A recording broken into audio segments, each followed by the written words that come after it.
আরো কয়েকটা হাদিস আপনাকে শোনাচ্ছি, একটু খেয়াল করেন আমার ভাই। আজকে আমরা মেয়ে বিবাহ দিলে, আমরা যাদের মেয়ে আছে, মেয়ে বিবাহ দিলে যদি জামাই ফোন দিয়ে কিছু বলে, জামাইয়ের কথা সত্য মিথ্যা যাচাই করার সময় নেই, আমরা জামাইয়ের উপর ক্ষিপ্ত হয়ে যাই, আমরা মেয়ের জামাইয়ের প্রতি রাগান্বিত, ক্রোধান্বিত, ক্ষিপ্ত হয়ে যায়, মেয়ে যা বলে সেটাকে সত্য মনে করি। অথচ আল্লাহর নবী মুহাম্মদ সাল্লাল্লাহু আলাইহি সাল্লামের মেয়ে সাইয়্যিদাতুন নিসাই আহলিল জান্নাহ, জান্নাতের নারীদের নেত্রী যিনি হবেন, ফাতেমা রাদিয়াল্লাহু তাআলা আনহা ওয়া আরদা, আল্লাহর নবী মুহাম্মদ সাল্লাল্লাহু আলাইহি সাল্লামের কাছে আসলে দেখেন স্যাক্রিফাইস কাকে বলে, আত্মত্যাগ কাকে বলে, আমি আপনাকে বোঝাচ্ছি। সহিহ বুখারী হাদিস নাম্বার 5046, 5046 নম্বর হাদিসটা আপনারা পেয়ে যাবেন। আলী রাদিয়াল্লাহু আনহু বলছেন, আন্না ফাতিমা আলাইহাস সালাম আতাতিন নবী সাল্লাল্লাহু আলাইহি সাল্লাম, আমার স্ত্রী ফাতেমা আল্লাহর নবীর কাছে আসলেন। আলী রাদিয়াল্লাহু বলছে, আমার স্ত্রী ফাতেমা তার বাবা মুহাম্মদ সাল্লাল্লাহু আলাইহি সাল্লামের কাছে গেলেন। কেন? তাশকু ইলাইহি, তাশকু মানে অভিযোগ করা, কমপ্লেইন করা। তাশকু ইলাইহি মা তালকা ফি ইয়াদিহা মিনার রাহ, ইয়াদ মানে হাত, আর রাহ মানে চাক্কি, যেটা ঘোরায় ঘোরায় রুটি তৈরি করে, কি বলেন আপনারা জানি না, চাক্কি অথবা অন্য কিছু বলতে হবে, যারা ঘুরিয়ে ঘুরিয়ে রুটি বানায়।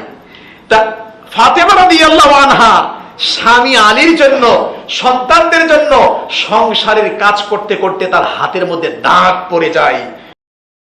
বিশ্বনবী মুহাম্মদ সাল্লাল্লাহু আলাইহি ওয়াসাল্লামের কাছে আসেন, এসে বাবাকে বললেন, আব্বু আপনার কাছে নাকি কিছু খাদেম, কিছু মহিলা কর্মচারী, কিছু মহিলা খাদেম, কাজের মেয়ে নাকি আছে, আমার একটা কাজের মেয়ে দরকার ছিল।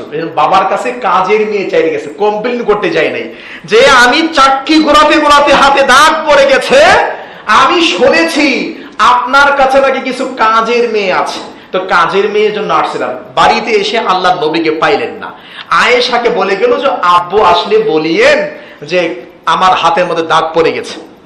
এবার তিনি চলে গেলেন। চলে যাওয়ার পরে আল্লাহর নবী যখন বাড়িতে আসলেন, ফাতেমা রাদিয়াল্লাহু তাআলা ওয়াকাদ আয়েশা রাদিয়াল্লাহু আনহা ওয়াকাদ আখবারাতহা, আল্লাহর নবীকে খবর দিলেন যে ফাতেমা এসেছিল এবং একটা খাদেমা, একজন কাজের মেয়ে চেয়েছে। নবী সাল্লাল্লাহু আলাইহি সাল্লাম কিন্তু জবাব দিলেন না, সঙ্গে সঙ্গে ওখান থেকে ফাতেমার বাড়ির উদ্দেশ্যে রওনা করলেন। আলী রাদিয়াল্লাহু আনহু এবং ফাতেমা রাদিয়াল্লাহু আনহা বলছেন, রাত হয়ে গেছে, ওয়াকাদ আখাযনা মাদাজিআনা, আমরা বিছানায় শুয়ে পড়েছি। ইতিমধ্যে আল্লাহর নবী আসলেন, ফাকাদা বাইনি ওয়া বাইনাহা, এসে আমার মাঝে এবং ফাতেমার মাঝখানে বসে গেলেন।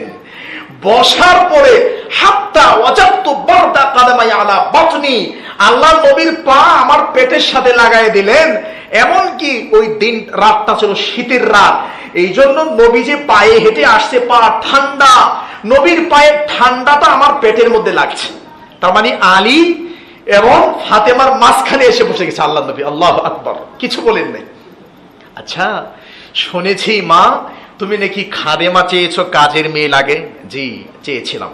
শোনো, আলা আখবর আলা উখবিরুকুমা বিখাইরিম মিন খাদিমিন, আমি কি তোমাদের দুজনকে এই খাদেমের চেয়ে দামি কিছু খবর দিব? এই কাজের মেয়ের চেয়ে দামি, মূল্যবান, উপকারী কোন জিনিসের খবর কি দিব?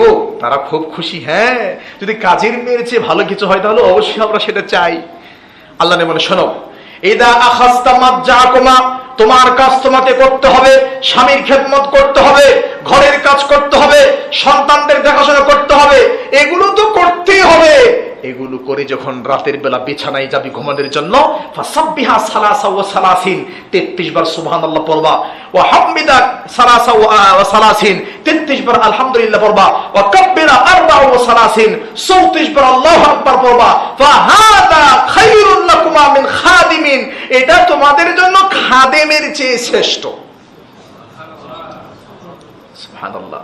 আর আমরা হলে কি বলতাম? নাক ছিটকাতাম, ডিউটি আরো বাড়ায় দিলেন, দিনের বেলা এত কাজ করেছি, রাতের বেলা আবার ডিউটি, যে না। আল্লাহু আকবার, দেখেন কেমন স্যাক্রিফাইস আমার ভাই।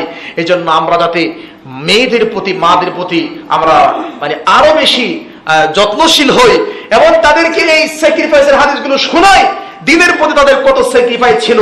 আল্লাহ সেই তৌফিক দান করুক, আল্লাহুম্মা আমিন।